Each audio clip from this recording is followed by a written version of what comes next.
It's often said that our first-past-the-post electoral system throttles the chances of smaller parties. But it's also the behaviour of our political media.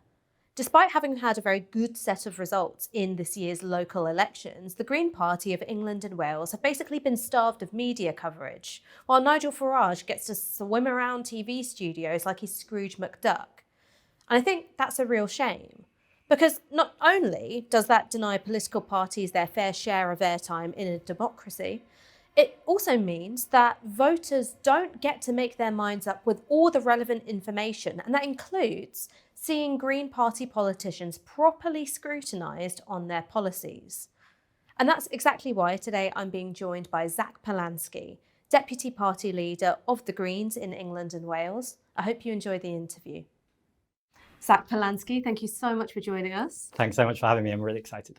So, the Reform Party consistently get more media coverage than you, despite having far fewer councillors. Why do you think that is? First of all, it's intensely frustrating. I'd say that if it was any party, but particularly when it's a right-wing organisation that is essentially a private lobby group that are now entering into politics, I think it's really problematic. I think there's a couple of reasons for it. I think one is not the fault of the party, and one is something that the party can do something about, which I'm working on. So let's start with the fault, not the fault of the party.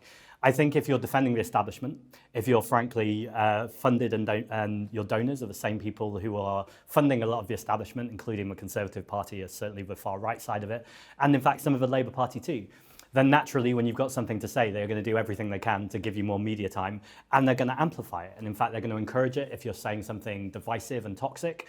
That is supposedly entertainment, or at least engagement. I don't particularly find it entertaining. But that will keep rolling and rolling, and I think that kind of buys that media time, both physically in terms of money, but also in terms of eyeballs on screens, which is a commodity within the world we all work in. I think the thing the Green Party can get better at, and something I'm working on, is for a long time we have worked on credibility, and that's because when you're in part of the Green movement, if you make one mistake, if you get a number wrong, if you say anything that sounds like it's out of the frame of what is acceptable politics, then you are immediately launched on and jumped on. And I think for a long time, Green Party politicians, and I mean this in no way critical, because I think when you're a much smaller party than we were, it was important just to be seen to be credible politicians who look like they might be electable. We now have over 800 councillors, we have our MP, we're looking at quadrupling our number of MPs. I think we're in a different space right now. So whilst we still absolutely need to maintain credibility, I'm not coming on here to say we should say wild things that are inaccurate. But if you do it on Novara Media. For sure, and I'll make sure that you get the clips for that. But I also think there is something serious there about saying something that is interesting, that speaks to the engagement in people's hearts. I think when we look at the climate issue, that's one that's very obvious. That for a long time, when people hear about climate, they think it's something that's very far away, that won't affect them, that's going to happen a long time in the future. But we know, first of all, climate is happening right here, right now, both in terms of the global south and poorer minority communities that are being affected by it. But that's not just across the world, and of course we should care about them too. But it's happening right here in the UK. If you live in a basement flat and you're a renter and your home floods, there's not a lot you can do about it if you've got no money. If you're a private landlord who owns the house, you can build up a flood defence. That's just one example. Toxic air is another one that more frequently occurs in communities with black and brown communities and working class communities. And when those communities feel like they don't have, or actually don't have, representation that's standing up for them, then the climate directly affects them. So I completely hear you on the issues, and we're going to talk about that in some detail, but just sticking with the theme of media coverage for a second, is there a part of you which, as Deputy Leader of the Green Party, you're a bit worried about Caroline Lucas standing down when she's got, by far and away, the most name recognition out of any Green Party politician in England and Wales? My first thought was the opposite of that, and then I was worried that was going to sound rude, so I wasn't going to say it, but I've said it now. So Caroline Lucas is amazing. Let me start with that. I'd be very brave to say anything else. She has done a phenomenal job, and in fact, I think even people who don't support the Green Party or don't support Caroline would recognise that she's played a really important part in the national conversation and the discourse. And at the same time, 1 million votes in 2015, one MP. She has had to carry on the back of her the entire Green movement. I would argue the social justice movement too. People often think the Green Party just care about polar bears and just care about forests. Now, polar bears are some of the cutest animals in the world, so I do care about them. They're not my cat. They're not anywhere close. Or dogs, but let's not get into that argument. But no, wildlife and speciesism, incredibly important. Climate, incredibly important. But actually, there's no environmental justice without racial, social, and economic justice too. So we need to join these dots, and Caroline's been consistently doing that. But it's very hard for one person to do it. It's very hard for one white woman to do it. So this is a moment for the Green Party to start saying, if we are going to be a wider movement, if we are going to grow a movement that looks and represents the diverse communities around the country, we need to make sure that we're speaking up on all of these issues, not just climate and environment, everything Caroline's been speaking up on too, social justice, but have more voices, more people doing that. So I think this is a turning point for the party. It's a crossroads. Everyone says elections are crossroads, but this really does feel like a crossroad. Hopefully with not too many cars on, but lots of bicycles. This is a moment where ultimately the Green Party are saying to the country, 14 years of Conservative government, we all need them out. They are going out. Let's look at the Labour Party, though. Totally, utterly uninspired. More than uninspired. I think angry at this point. I'm sure we'll get into some of that. But there needs to be real hope and real change, and that is the Green Party. And I think the job I have to do as Deputy Leader in the Green Party more widely at this election is reach that wider group, is to be speaking to people who presume that the Green Party were a white middle-class party that just cared about one very niche issue, important as it is, that actually we care about a range of issues. We have a range of candidates. Can we do more? Are we diverse enough yet? No, absolutely not. There's loads more work to do. But I would say at this election, for the first time ever in history, we are standing in every single seat in England and Wales. We have a more diverse slate than ever before. And in terms of what we're saying to the electorate, we're putting the cost of living crisis, the inequality crisis, right front and centre with the climate, and I'm really proud of that. But the target seats you're going for, Brighton Pavilion, Bristol Central, they're fielding white candidates. So if your concern with Caroline Lucas having to shoulder all of that burden was that she wasn't diverse enough, isn't it the case that your target seats are going to white candidates? Agreed entirely. So this is about the future. We almost need to have two conversations here. There's the immediate general election that's about to happen, and that's why we're going for those 4 seats. I'm also really, my mind is on what's after that too. When we have a Keir Starmer Prime Minister that's looking increasingly likely, I think the question now is, will he have an enormous majority, or actually could we have a few Green MPs there who can hold him to account? But there's a really important conversation. I was about to say the day after the general election, but we're having the conversation right now, right? Which is about what do our future target seats look like? When I look around the country, places like South Tyneside, Burnley, places that you would not have necessarily associated with the Green Party are getting more and more Green candidates and more councillors, people actually being elected, more and more support. The question that I'm asking myself is, how can we grow those parties? How can we make sure that we have more marginalised communities being represented by candidates? And I just finally want to say, I know you won't have heard this from what I said, white middle-class people deserve a place in politics too. So it's not about removing space from people. They're not an endangered species. Exactly. It's about, not like the polar bears. It's about sharing space and making sure that everyone's represented. And politics, not just in the Green Party, but more widely for too long, has been dominated by a very particular type of politician. And it's time to change that. The manifestos aren't out yet, but what do you expect will be some of the clear dividing lines between the Green Party and Labour in terms of policy? I think there's some really clear dividing lines, and those have happened already. I couldn't end this conversation without talking about Gaza. It's the most obvious thing there. The Labour Party, I've been saying for a long time, have been complicit in what's happening in Gaza, but I think it's worse than that. I think they've been enabling it. To see Keir Starmer go out on TV and say that he defends the right to cut off water and electricity, he says that's not what he meant, but Emily Thornberry was literally out doubling down on what he said. I think if that's not what he meant, people can make mistakes, and we're more than one mistake, but my God, what a mistake to make. You need to make an apology, and you need to make that really, really clear, and that has not happened from the Labour Party. So I think a very clear dividing line in this election, and it doesn't get much more clear in division, is between a party that have actively cheered on warmongers, cheered on, as I said, is that fair? I do think it's fair, because actually, at moments when they could have said, no, this has gone too far, we had Rishi Sunak saying to Benjamin Netanyahu, we hope you win. We stand with you until we win. No one's winning here. The only thing that's winning is death and destruction. Very clear dividing line there. The Green Party are very clear that we want to see a ceasefire, release for hostages, and an end to arms sales to Israel. Looking at national policy, I think there's lots of dividing lines there too. So I think an obvious one is the child benefit cap. Not only is it cruel and toxic, the fact that the Labour Party say there's no money left, we need to stick to our own fiscal rules. We hear this time and time again, but they have made up those fiscal rules. The Green Party are pushing forward a wealth tax. This is a modest tax. This is talking about multimillionaires and billionaires. If you tax them 1% on £10 million of assets or more, plus bring capital gains tax in line with income tax, that would raise about £50 billion a year. That was originally a Nigel Lawson policy. Oh, I didn't know that. Amazing. So crazy socialist stuff. I love that. I'm coming on here and being educated in Nigel Lawson's previous politics. Exactly. So this is not, sometimes people say, oh, is the Green Party a radical and wild party? And, the radical inside me thinks, great, we're a radical party. But actually, these are quite common sense policies that, by the way, are supported by the majority of the public when they are presented to them in a kind of sensible discourse rather than the Green Party are coming for your wallets and coming for your homes, etc. We're talking about 20,000 people that would be paying more money.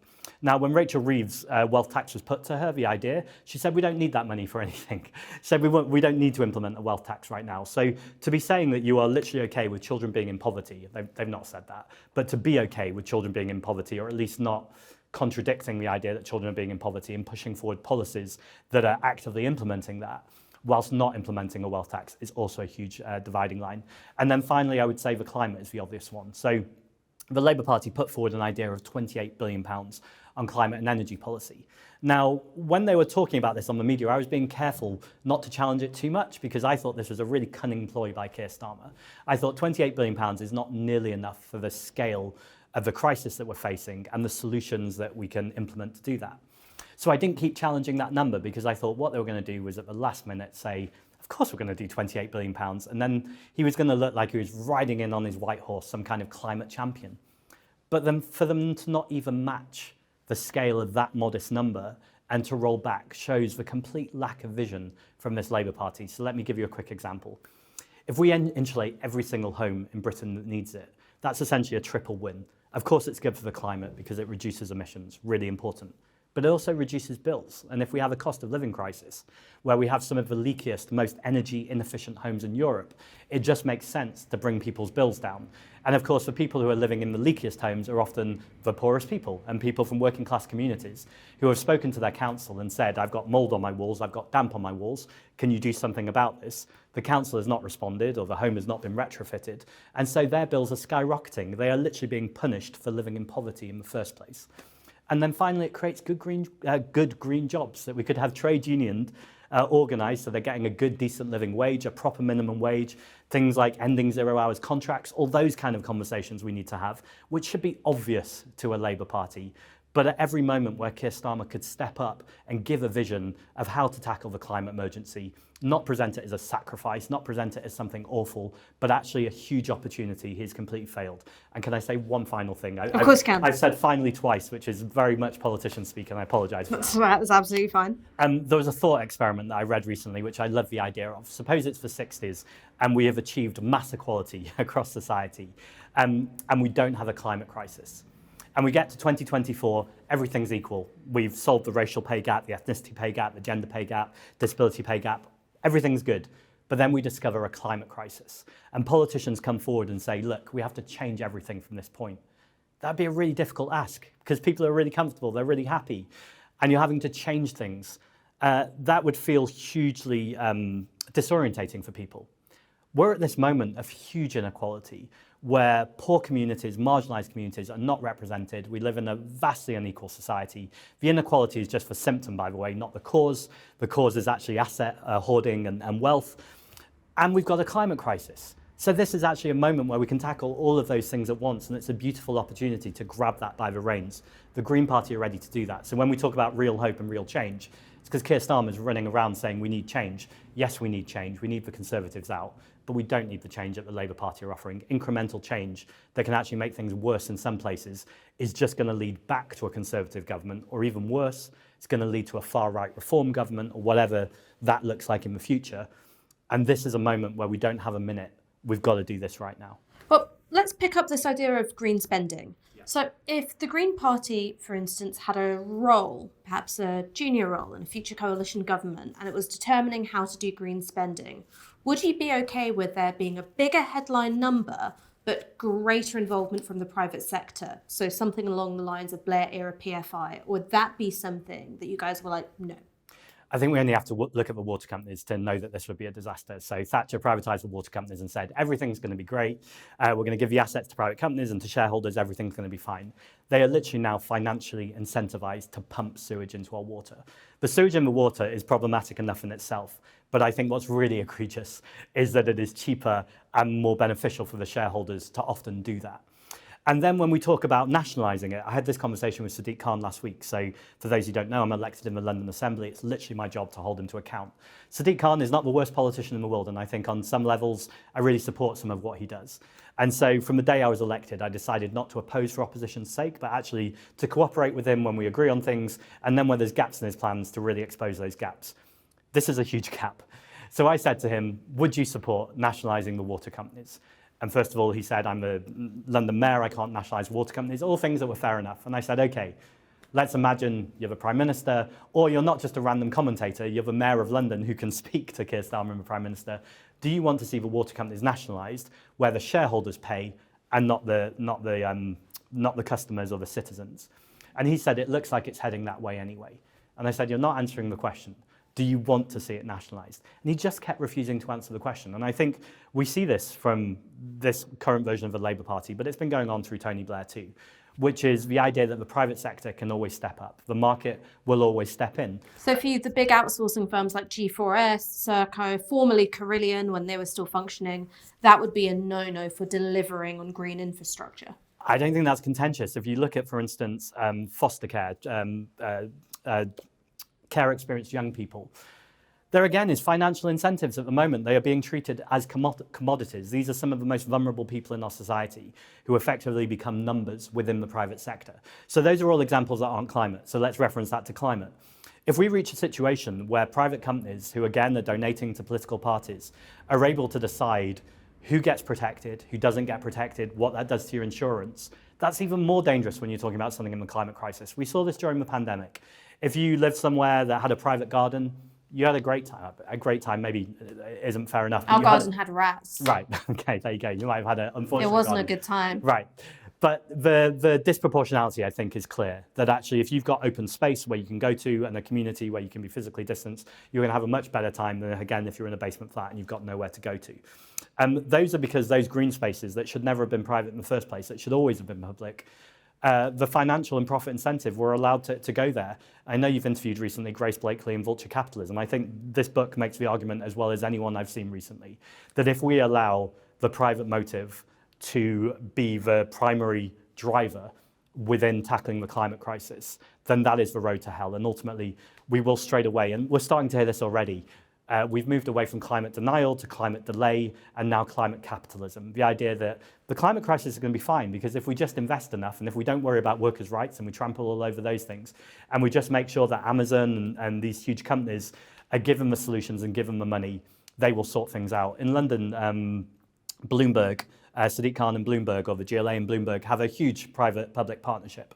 Now, so I'm not being disingenuous. I think whilst we don't have the money and we've had a Conservative government, I don't entirely knock Sadiq Khan on that. I understand if you've not got the money, you could sit there and have your principles all the time, but ultimately we have a climate crisis and we've got to get on with it.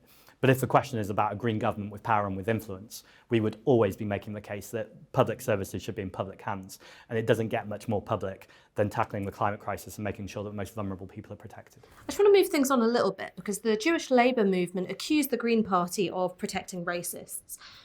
How does it feel coming under that kind of pressure that Jeremy Corbyn came under when he was leader of the Labour Party? Just from an emotional standpoint, what's that like? Well, I'll begin by saying I'm Jewish. So there's only 5 Jewish people in British political history who have been in leadership positions. So I take that really seriously. Now, being Jewish does not mean I'm a spokesperson for Israel, nor should I have to be a critic of Israel. Being Jewish and the Israeli government are 2 completely separate things. However, it's also undeniable that there has been an inextricable link between being Jewish and the state of Israel, which is called the Jewish state. So I feel a duty and responsibility to speak out, and that's why I have been speaking out on Gaza. It feels particularly egregious to be lost for words to talk about the Jewish Labour movement. First of all, in the Jewish Labour movement, there are lots of people who are not Jewish. So let's begin with that. The idea that non-Jewish people can lecture Jewish people on anti-Semitism seems particularly absurd. I think then, I'm careful that I don't want to get into that stone kind of throwing thing, but the Labour Party lecturing people on race. It would have felt egregious a couple of weeks ago, but after everything we've seen in the past few days, it just feels beyond. So you're talking about Diane Abbott, Faiza Shaheen, to see her broken down on the sofa on Newsnight talking about how she's being treated. Let's take politics out of it. I largely agree with her politics. It won't be a surprise to say, but say I even didn't. Say it was Suella Braverman or someone on the right. To see someone who is working for their party, who has been loyal to their party, who has been out door knocking whilst having a very young child, to then receive that by email while it's been briefed to the press. We'll talk about the racial element in a moment, but that alone is completely unacceptable. if you were going to treat someone who has relative access to power like that, how are you going to treat someone who is living on a social housing estate? How are you going to treat, I met South American workers recently with the Independent Workers of Great Britain who talked about their complete disempowerment in society and how they're treated. How are you going to treat someone whose first language isn't English? But you're going to treat someone who is very close to being an MP, who has access to media and power, and you're still just going to shrug and shake your hands, shrug your hands and say, oh, this is about quality of candidate. It's deeply insulting.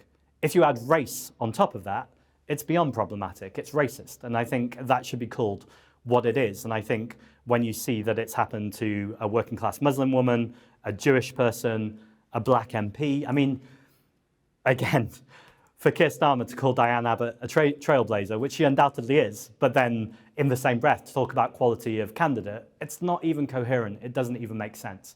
Now, look, I'm not in the Labour Party. I'm in a different party, so you would expect that I would have all these criticisms of this. And I think what I said should be taken with a pinch of salt within that. But I think there are plenty of people in the Labour Party and who aren't in political parties making these arguments. I also think anyone watching this who has eyes and ears or however they access information can work it out for themselves that this is deeply problematic. So to come back to your question, to have all of this going on and then to have this movement weaponizing anti-Semitism, which is undoubtedly an issue in society. But anti-Semitism, just as all forms of racism, including Islamophobia, needs to be treated with intention. It needs to be treated with care. It needs to have nuanced, sensible conversations. And to weaponize it, to ask how it makes me feel, it genuinely makes me feel unsafe. And I've lived in a society where for a long time people would talk about anti-Semitism, but it wasn't my experience. And so the idea of feeling unsafe, I didn't knock it, but it wasn't an experience I'd ever had. It just felt like something where people must live in certain communities or go places that I wasn't going where they were having those experiences. Admittedly, it was when I got into politics, I then experienced anti-Semitism and DMs, etc., and went, okay, so this thing definitely... There it is. Yeah, I've now had this experience of it. And so I know that it needs to be dealt with properly, but also you don't need to have had the experience to know it's been dealt with properly. I mean, I'm aware I'm talking to you about this. I can only imagine if I was a woman, how much more I would experience this. If I was a brown woman, how much more I'd experience this. If I was Diane Abbott, how much I would experience now. But let's go back 30, 40 years, considering we've made supposedly progress, and I think we have made progress. But for this woman to have experienced everything she's experienced and then to be treated like this, how does it make me feel? It makes me feel angry, is the only honest answer. And I often avoid the idea of anger in politics because I think it's actively unhelpful and we need to have discourse, etc. But I also think things should be called what they are. And I mean, would you want to see deselected Labour MPs like Faisal Shaheen or Lloyd Russell Moyle stand as Green candidates? So it very much depends on the individual. So, for instance, Lloyd Russell Moyle has been accused of something. Now, I don't know what he's been accused of. And also when I look at the kind of way it's been done moments before the nominations, that looks incredibly suspicious. And this is not me attempting to smear him. I imagine it's a vexatious complaint. However, there's due process, and I don't know what that complaint is. So it would be irresponsible for me if he's done something awful to be like, yes, I'd welcome him with open arms. But let me answer your question differently, and I hope you'll still feel like I'm answering it. And if you're not, I'm sure you'll challenge me. I think about Zara Sultana. I think about Clive Lewis, people who don't have accusations against them, who are MPs. People who I would say I share an immense amount in politics. When I hear them speak, I think, I can't see a huge difference here. I'm also not an MP, so I know it's far too easy for me to go. If I was an MP and I was in Labour, I would leave the Labour Party and I'd go join the Green Party because I can no longer stand on a platform that I feel is coherent and congruent with the things that I believe. It's very easy to say that if you're not an MP, I'm not making that sacrifice. But I do wonder where your line is. At what point do you go, I am now standing on a platform, yes, as an MP, and that's for my constituents, but I'm in a party. That party involves Keir Starmer. That party involves the things. That party involves the conversations Zara had with you about rampant Islamophobia, or the grim Islamophobia I think she described, in the Labour Party. At what point is enough enough? And frankly, I would say, with the caveat, it's not my decision. We have hugely democratic processes in the Green Party, but as a member of the Green Party, I would love Zara Sultana and Clive Lewis to join the Green Party. Zara Sultana, Clive Lewis, Jeremy Corbyn, would you have liked him to be a Green candidate in Islington North? So Jeremy is much more complicated, I think, for various reasons. So first of all, let me talk about my own history with Jeremy Corbyn. I think Jeremy has done incredible things for politics, and I think someone would be very brave to say any different, but lots of people do say different. But I think those people are wrong. I think he's inspired millions of people, and I think it's fascinating when you think about politics, even though Jeremy Corbyn is no longer on the front, well, I guess he's just come back to the front line, but he's not been on the front line of politics for a few years. It still feels like the ecosphere of politics still often revolves around how do you feel about Jeremy Corbyn? Where do you feel about Jeremy Corbyn? And when I was in the Green Party and I was seeing Jeremy Corbyn leave the Labour Party, first of all, I had no responsibility to support Jeremy Corbyn. And I think people often miss that. When you're in different political parties, there is no onus on you to support someone from a different political party. Because ultimately, if Jeremy Corbyn supports Green Party policies and the Green Party manifesto, then I would love Jeremy Corbyn to join the Green Party. If Jeremy Corbyn or anyone else does not support the Green Party policy and Green Party manifesto, then I want to know what it is that they don't support. I mean, was there any back-channel contact between the Green Party and Jeremy to float the idea of him standing as a Green candidate? Or did that just not happen? I personally didn't have any back-channel contact with Jeremy Corbyn, but I think also anyone who's seen anything I've tweeted, anything I've said in an interview, would know that my politics and Jeremy Corbyn's politics are broadly aligned. Now, so I'm not being disingenuous. There are things we disagree with. I've been criticised, as I think you have. I'm not trying to mirror it back at Novara more widely, but around anti-Semitism within the Labour Party. Now, first of all, as a Jewish person, I think it was entirely my right to see the Labour Party that was being accused daily of anti-Semitism, to not know the detail and go, that looks pretty messy and not something that I want to be involved with. Now I'm experiencing some of those same attacks. Do I reflect on it differently? Yes, I do. And that's absolutely true. I think it's important when politicians when time moves on, to look back at things and go, okay, with new information, with new experiences, would I have handled things differently? I think I also didn't treat anti-Semitism with the same intention and care that I should have been treated with. I wasn't a leader of a party, I wasn't a deputy leader of a party, I wasn't an elected member of a party. So I was in a different situation, I was an activist, but I still wish I'd used my platform as an activist, as small as it was, to have discussed what was going on around anti-Semitism, discussed around what was going on of criticism of Israel, and at that point have made the point that conflation of criticism of Israel and anti-Semitism are two different things. However, so that's a regret for you that you didn't open up that distinction as much as you could have at the time. Yeah, I regret might be too strong, and that's not me kind of dodging it. I'm trying to find the right word as I'm speaking. Yes, I understand. But I think I also had the information I had at the time, I had the feelings at the time, and I still think I operated with the best of intention. I also don't think I did anything wrong. If anything, I think Jeremy Corbyn could have been stronger at making the distinction I'm making now. That's in hindsight, though. And I've also experienced what it's like when your Twitter's popping off, your emails are popping off, every interview you're having, a microphone is in your face saying, are you an anti-Semite? Are you a racist? I'm Jewish. It's much easier for me to be able to make that distinction because it's something I've thought about all of my life. So I don't blame Jeremy Corbyn. I still think it could have been dealt with better. We then had Jeremy Corbyn a few weeks after that talk about, he apologised for the pockets of anti-Semitism within the Labour Party. I've not been in the Labour Party. I don't know if those were huge pockets. I don't know if there were little pockets. I don't know what was going on. What I do know, though, is that I still experience from time to time people on Twitter and social media spaces defending Jeremy Corbyn and flirting or at least being explicitly anti-Semitic. So those pockets still exist. I was very clear then, and I'm still very clear now, I don't think Jeremy Corbyn's an anti-Semite. I think for someone who has campaigned against racism both in the UK and around the world, to be an anti-Semite is highly unlikely. I also think when you talk to people in Islington North, his solidarity with the Jewish community speaks volumes in itself. I also think I had a lovely moment with Sadiq Khan last week, 2 weeks ago, when I was first re-elected and he was re-elected, where I was able to thank him for what he's done for the Jewish community. And I'm a Jewish person, I'm a Jewish politician. He's a Muslim man, he's a Muslim politician. And to be able to have that moment with him to say thank you for the solidarity that Jewish and Muslim communities have shown to each other at this incredibly tense time is what Sadiq Khan's been doing, and I think it's what Jeremy Corbyn has done in the past. So the fact, as I'm explaining this to you, we've just talked for 10 minutes about it, does not suit a media that often want a 20 to 30 second answer. And I still think the answer I've given you is not perfect, because issues of race and issues of anti-Semitism will change over time, because the words we use, the way that we view things will change.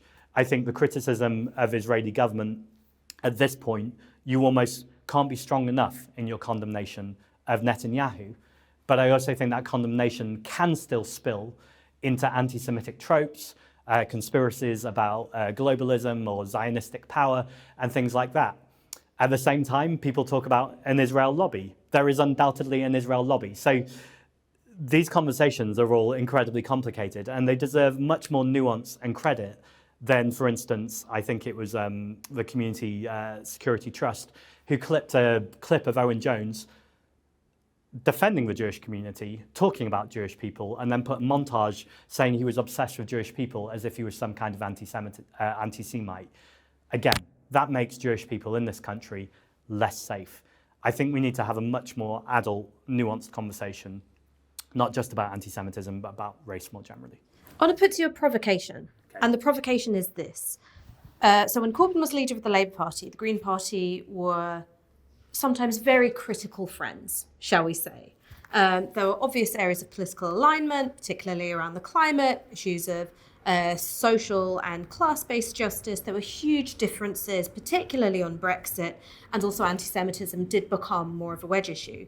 Now that Corbyn is no longer the leader, and there are an awful lot of disaffected left-wing former supporters of the Labour Party to be gobbled up. Now the Green Party is striking a different tone. What would you say to those who accuse you of opportunism? So you were anti-Corbyn when it benefited you, and now you're scooping up all of those tasty Corbynistas when you can get their votes. I'd come straight back with, I've never really been anti-Corbyn. And my biggest issue with Jeremy Corbyn, I've not actually spoken about, and I'm really happy to get the opportunity to talk about it, is around proportional representation. So it was really clear to me that if Jeremy Corbyn had won and there'd been a Labour government, that was an amazing moment for him to have used this people power, this grassroots democracy, to recognise that the two-party system was creating division and toxicity in our politics. And I would say is the number one thing, the number one problem that has caused so many of the issues we're facing right now and will face at the next election. Now, when people hear that, they have in the past said, that sounds like a privileged position. Surely inequality, surely homelessness is the most important issue. Absolutely, those things are really important issues. But until we have a voting system that represents what the majority of people in this country want, and we don't keep getting pushed into these very narrow boxes of what is acceptable discourse, we will never be able to sustainably sort out those issues. So I think Jeremy Corbyn had this incredible moment where he could have talked about proportional representation. And by the way, it's probably not wise for me to come back to anti-Semitism, but I do want to go back there. One of the things I said was about complicity with it. And I think when you're in a first past the post system, you want to create the broadest church possible. So I think for Jeremy, if he had people saying problematic things at the very fringes of the party, he was loath to kind of condemn that straight out because you kind of need to keep that broad church. If you had proportional representation, you could be very clear about what you stand for. I think you should in first past the post too, by the way. But proportional representation would make that political discourse of exactly what people stand for much easier. I am duty-bound to say at this point too, by the way, because the Labour Party have kind of now weaponised proportional representation against the Green Party. They've said, oh yes, we do need proportional representation, but not right now, so don't vote Green. At the last 4 elections, the Green Party have over quadrupled their number of councillor seats. So I think we've demonstrated that even under first past the post, we can and do win. And in fact, in the last 5 elections, we've increased our councillors 5-fold. So although I have huge issues with the first past the post system, and I want to see a fairer system, not just for the Green Party, but much more importantly, for everyone in this country to actually have politicians that represent them, that don't have safe seats where you can kick them out if they're taking money from corporate lobbyists or they're not actually listening to what their constituents want, that would be a much better system. But we have the system that we have right now. And so that's why the Green Party are campaigning under that system, and we can win under that system. But we also would undoubtedly, the moment we're in there with more MPs, keep campaigning to change the system. Well, I'm so glad that you talked about councillors, because as an outsider, how the Green Party's strategy looks to me is that you've got one strategy when you're discussing national politics, which is you're talking about climate change a lot. Of course, you're talking about wealth redistribution, and you're talking about building green infrastructure. When it comes to local green campaigns, you often see Green councillors opposing things like solar farms in their wards and constituencies, opposing housing development projects. And I believe that Green Party co-leader Adrian Ramsey, a big part of his pitch in Waveney is that he's opposed to a 112-mile stretch of power lines being constructed.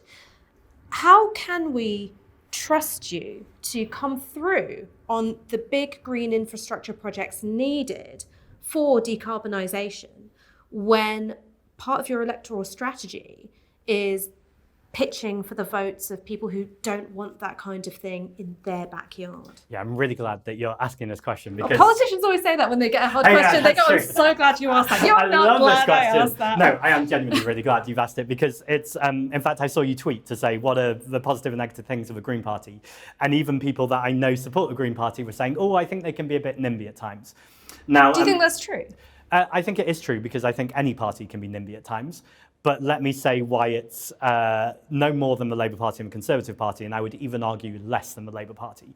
I was recently on a panel with Annalise Dodds on LBC on election night, and I was talking about a wealth tax and the £28 billion and a lot of things I've spoken here now. And she looked, frankly, a little bit shell-shocked. I think maybe she hadn't experienced Green politicians before, but before the commercial break, she just looked a bit like she did not know what to do with my criticisms of the Labour Party.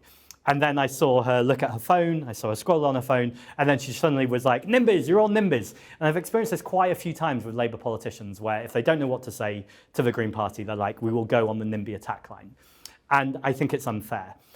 First of all, I'll say why I think it's unfair from the Labour Party, but I won't just kind of slag off the Labour Party, I will genuinely come to the Green Party too. The Labour Party and the Electoral Commission will back me up on this, anyone can see, take huge amount of donations from property developers. So it is not a surprise that when they talk about building homes, they very often, the solutions they have are about executive homes, luxury homes, unaffordable homes, when we already have masses of homes that are second homes and empty homes. Do we need to build more homes? Absolutely, yes. But let's talk about the right types of homes. Those need to be social housing, council housing, needs to be homes that are properly insulated. And actually, when you look at green councils, so Durham Council, for instance, they've just started building a solar farm. Brighton Council, that was often accused of NIMBYs, has literally built in the last 4 years, I think it's something between 400 and 500 council houses. Mid Suffolk, that is the first outright majority council in the country, has just won an award for Council of the Year and is also making the case for social housing. So when the Labour Party kind of attack on this NIMBY thing, I think the first thing to do is ask, what are the Labour Party's intentions in doing this? I mean, it's obvious what the Labour Party's intentions are doing that. It's the same as the Green Party intentions, to win more elections. But then I think when you look underneath that too, you go, who is funding the Labour Party? Who is funding these campaigners? And I talked about Sadiq Khan. I think Sadiq Khan, who I do like, but still, he took more money from property developers than trade unions in his first election campaign. I think there's a real question about where are these homes being built? And the idea that we are going to build these homes on the Greenbelt and that these Labour councillors are like, yes, what we really need is more social housing in the countryside is absolutely outrageous when there is so much brownfield sites. And in fact, CPRE did some research that showed you could build over 1 million homes on brownfield sites around the country. So the argument always is, why are we not building in the places where we're ready to build, and then we'll talk about Greenbelt? I want to come back to this issue of solar farms, and I don't think that you can accuse me of taking loads of money from property developers because, bitch, I'm broke. I mean, that was in my pocket. I was about to... But you've got Rutland councillor Rick Wilson. He credited his victory to his opposition to the Mallard Pass solar farm, which would cover 4.2 kilometres squared of agricultural land next to the East Coast mainline. You've got Frank Adlington Stringer, became the first Green to be elected to North East Derbyshire District Council, written an article saying, I love solar farms, just don't put them where I live. Isn't there a bit of truth in this idea that when you're standing these candidates, you want the votes of what you might call Green Tories, who are very concerned with the preservation of their local environment, but that doesn't make them environmentalists in general? So I think it's a harsh mischaracterization to say, I love solar farms, but not in my area. So some of the examples you gave there, for instance, the solar farm on a nature reserve, there were other sites where the solar farm could go. The solar farm is now going on those sites. So we have 827 councillors. I can't know every single councillor in every single case. But I would say when you look at the other parties, and by the way, on that solar farm, it was also voted against by the other parties too. So for them to turn around and go, the Green parties are NIMBYs when they were involved with the exact same decisions, I think is egregious. But also at the risk of being the most kind of typical NIMBY you could imagine and most kind of harsh Green you're going to accuse, nature is really important. I'm not going to sit here and say we're not facing a situation of climate and ecological collapse. So defending green spaces is not something that I'm ever going to shift on while there is still alternative space. If that alternative space had been totally used up, then I think there's a genuine conversation to have about that green space. But whilst there's alternatives, it just seems absolutely bizarre and incoherent to destroy green space and nature when we're in ecological emergency. Now, the adjunct to that answer is how Green Party policy is decided, and I think lots of people don't know this, so again, I'm really glad to be able to say it. The leadership have almost no say in deciding policy. I say almost no say because I don't want to be disingenuous. The fact I'm doing interviews like this and I get a speech at conference means I can heavily influence policy in terms of the way I say I'd like the party to go, the things I care about. I would hope the Green members generally listen, although when they don't agree, I certainly hear about it very quickly. But our conference, essentially any single member, whether they joined 5 months ago or whether they joined straight after this interview, hint, hint. But as soon Sorry, as, was there a point you were trying to make there? I mean, there's join.greenparty.org.uk. Okay, all right, there you go. But quite seriously, any member, no matter how long they've been in the party, can come up with party policy. They can then find a handful of people and say, do you agree with this policy? Sign this document. Then at our national conference, that reaches the national conference floor. It's one member, one vote. Anyone can decide Green Party policy. Then that is the policy effectively as the primary spokesperson for the party or deputy spokesperson for the party. I then reflect that policy. If I don't agree with that policy, that's fine. I'm able to say, I disagree with this policy, but the Green Party policy is, my opinion is What are the this. ones you disagree with then? Well, I was going to say that'd be pretty bizarre. Thankfully, I always think, is there a policy I disagree with? There isn't at the moment, but I will let you know as soon as there is and jump onto Novara to say it. I'll use it as my campaigning mechanism. But ultimately, that's how party policy is decided. So I'd be lying if I didn't say there aren't complex power dynamics between every single member in the country being able to go to that conference. And by the way, this is an issue with the party, that if you are someone who is able to come to that conference, if you're someone who's able to read up on party policy, you have the social capital to be able to reach out to people, to influence people, to go to the conference floor, be able to debate your motion and speak, and pay to go to the conference, although you can do it remotely, then there is a power imbalance there, right? And that's something I'm aware of and we're always working on. So that's why remote working has helped. But also I'd love to see other shifts in how our conference policy is decided. Sorry, just at the very end, we've also got to balance that though with the local councillors who are elected to support their local community, who are taking that national policy and also listening to their constituents. There is a tension there, but I don't think that tension is any more than any other party. And I do think the Labour Party, to avoid the conversation about property developers and donors, have found this very useful attack line because it's the only one they have, although they now have anti-Semitism, to throw at the Green Party, whereas actually I think it's totally unfair. I want to come back to the question of internal party democracy in just 1 second. Sure. But to go back You're on not thrilled by it. Look, I'm in my Xi Jinping era, I'm sorry. But I think to go back to building infrastructure, the Greens never got behind HS2. Turns out Rishi Sunak agreed with you. Does that feel like a victory for the Green cause? No, because we've always supported high-speed rail. And now I was on Sophie Ridge. Just not the actually existing high-speed rail. That's literally what Sophie Ridge said to me. She was like, you support high-speed rail, just not this one. And she tried to ridicule it. But also, I think it's a totally legitimate position. And I think it's a smart position. If you support something on principle or ideology, but then the practical thing that's replaced in front of you effectively turns Birmingham into a commuter town for London because you already have a train network there, but this is about making it a bit quicker, admittedly capacity too, but there's other ways to do that, then that's awful. I went on a tour of Wales recently, a campaign tour to go visit a lot of our councillors there and our members there. I was really aware that so many times I had to get a train into Wales, to come back into England, to go back into Wales. The train infrastructure is awful. The north of England, I'm from Manchester. I think that's the north of England. I know if you go more north, you think I'm in the Midlands. You have just opened a can of worms absolutely. in the comments, As I did my it, my brain was friend. like, just don't do it. But seriously, in the very north of England, train infrastructure is awful. That was the exact part of this scheme that we needed. And that was the scheme that was not as ecologically destructive as the route from Birmingham to London. So we've ended up in the situation. Is your position then that the building should have gone in reverse? So instead of from London outwards and northwards, it should have been from the north, from Wales, from other regions into London? That should have been the direction of building. Is that close? I'd personally argue phase 2 needed to happen because we need those routes. I'm still not convinced that phase 1 there was any need for it whatsoever at all. And actually, I think that has just been ecologically destructive to create a new train line that no one was really calling out for. I can't remember how much time it saved, but it's negligible. On the point of high-speed rail more generally, though, yes, absolutely we support high-speed rail. And again, it's that northern... When Boris Johnson... Oh, gosh, I was about to say when Boris Johnson was right, which was a sentence where I was like, why am I saying that? But the levelling up agenda is the absolute right agenda. It's just completely the wrong agenda if you're combining it with austerity. And also you've got Rishi Sunak literally saying to constituents, I'm going to make sure in Tory marginals you're going to get the money and places that really need it aren't going to get it. The levelling up agenda, though, to say that there's mass regional inequality in our society is undeniable. And a huge part of that inequality is lack of transport infrastructure.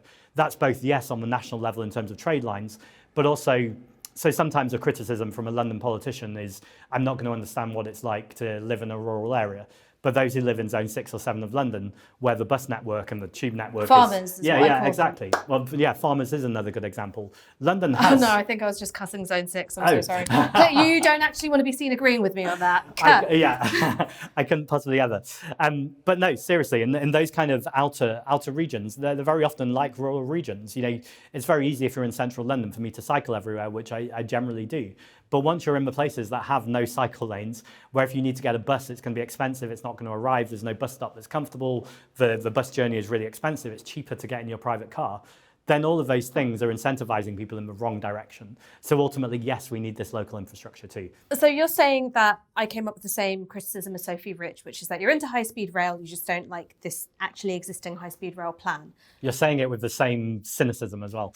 I do feel a bit cynical Right. because my mum always says, don't let the perfect be the enemy of the good. Sure. And isn't there a case to be made that once you oppose this high-speed rail, you're just not going to get it? Yeah, there is a case to be made for that. And I also think it's fair to say there's lots of things I feel incredibly strongly about in the party and in politics more generally, and I will sit there and defend those to the days, Gaza being one of them, workers' rights being one of them. When we get to high-speed rail, it's fair to say there is internal democracy within the party, where there is a group called Greens for HS2. They've been making that case for a long time too. At our last party conference, there was a motion put forward to essentially say, HS2 has nearly been built now.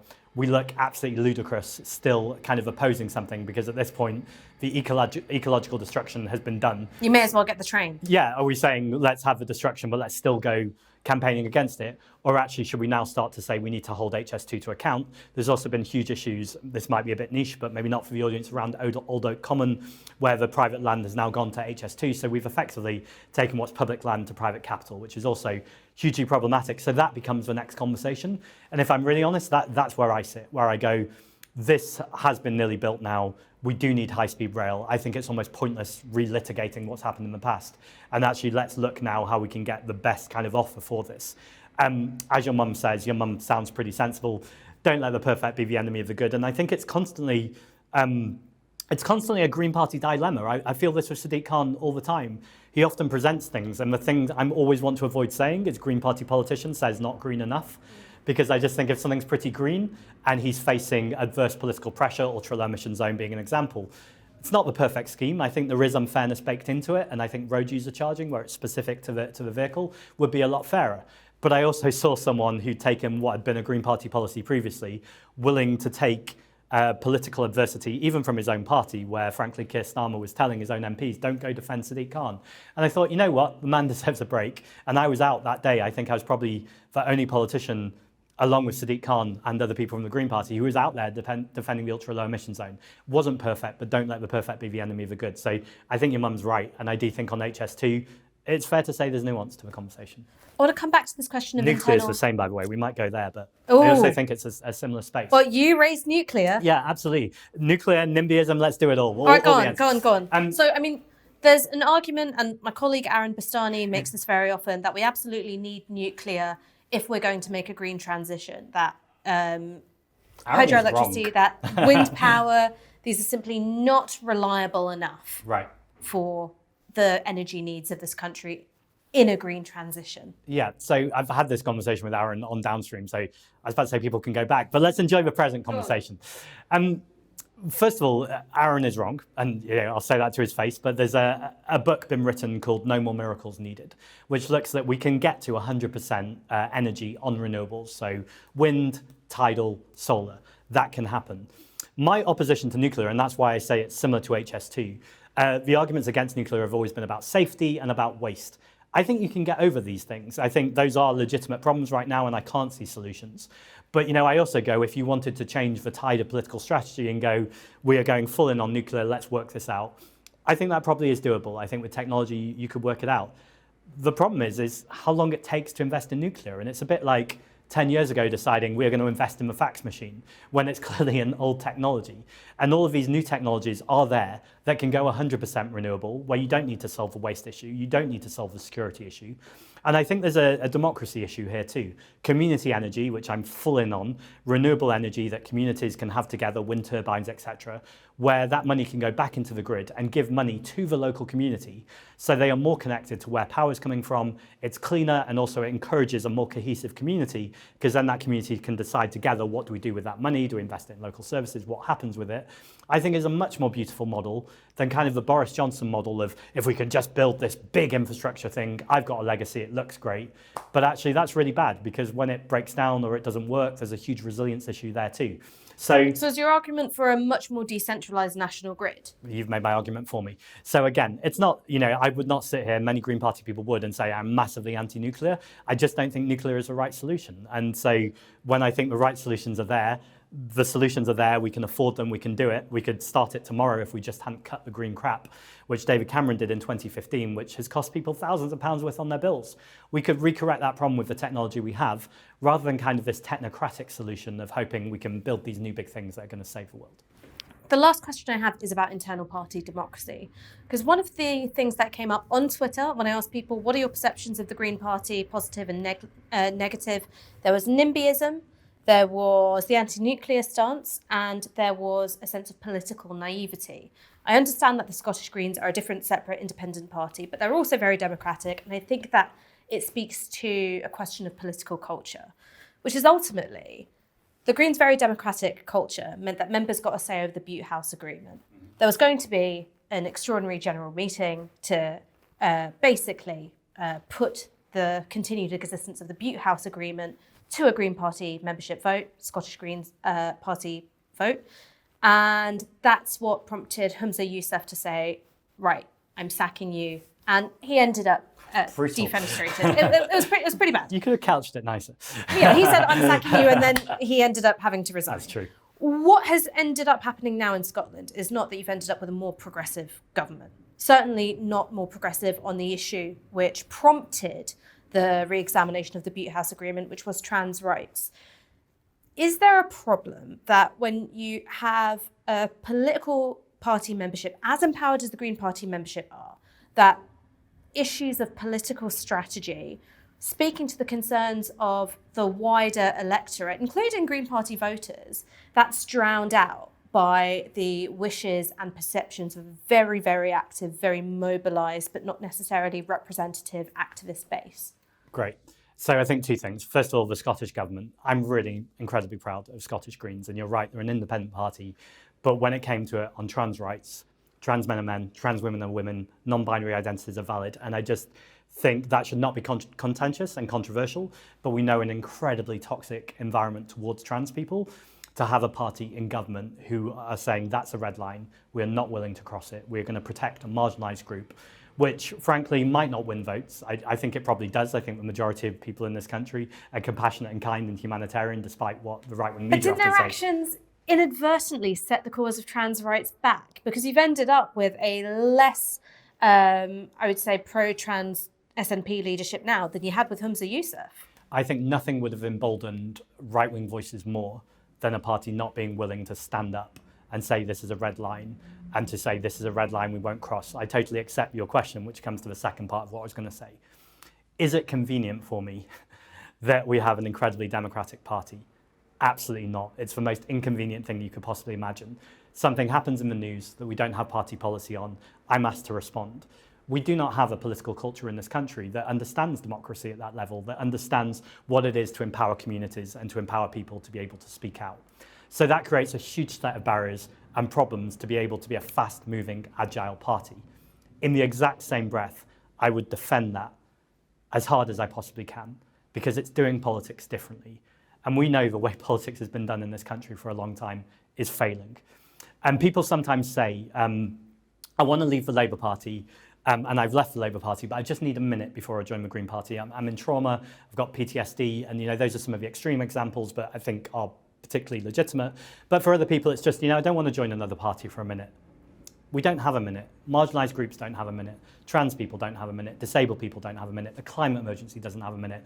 We have a situation right now that requires more democracy, more solutions, and more compassionate, kind, and authentic politics than ever in the history of our lifetimes. This is a moment that requires politics to be done differently. So if that's inconvenient, if that's difficult, we're just going to have to get better at it. And I think it's the unique advantage the Green Party have, which, yes, can be criticised, yes, is inconvenient. But I think ultimately, when we do continue to gain power, when we do continue to gain more MPs, that's the thing that will make us different to the other parties. And that's why that needs to be defended. And that's why we're real hope and real change. Zack Polanski, thank you so much for joining us today. Thank you.